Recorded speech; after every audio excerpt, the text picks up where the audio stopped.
వాళ్ళతోనే పోలుస్తాం. అదేవిధంగా Chinese food, China దేశంలో ఉన్నటువంటి ఆహార పదార్థాలు రకరకాలుగా ఉంటాయి. వాళ్ళని చేసినటువంటి టేస్ట్ తోటి ఏ దేశాలు చేయలేరు. అందుకని అక్కడ ఉన్నటువంటి కొత్త కొత్త రకాలన్నీ చైనీస్ లోనే తయారవుతాం. అందుకని చైనీస్ ఫుడ్ అని. అదేవిధంగా జపనీస్ వైన్, మనం మన రూమ్ చెప్పుకోవడానికి కష్టపడతా ఉంటాం. కానీ జపాన్ దేశం ఉన్నటువంటి భార్యలు కానీ ఆడవాళ్ళు కానీ వాళ్ళ ఇంటిని ఎప్పటికప్పుడు చాలా చక్కగా నిద్రలేసినప్పుడు ఉంచితే ఎట్లా ఉంటుందో సాయంత్రం వరకు అదే విధంగా ఉండేటట్టు చూస్తుంటారు.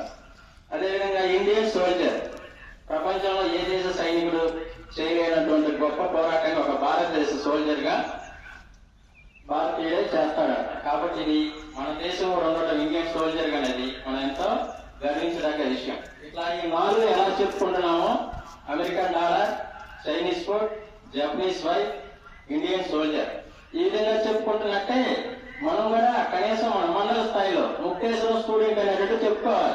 ముక్తేశ్వరం స్టూడెంట్ అంటే ఒక డిసిప్లిన్ లో కానీ, ఒక హార్డ్ వర్క్ లో కానీ, ఒక క్రియేటివిటీలో కానీ, వీటన్నిటిలో మనం ముందు ఉండాలి. ఏ ఆర్టిస్ట్ వచ్చినా ముక్తేశ్వరం స్కూల్ పోవాలి అనేటటువంటి స్థాయికి మనం ఎదగాలి. అలా ఎదగాలంటే చిన్నతనం నుంచే కష్టపడాలి. ఆ కష్టపడేటప్పుడు కొన్ని ఇబ్బందులు ఉంటాయి, వాటిని కూడా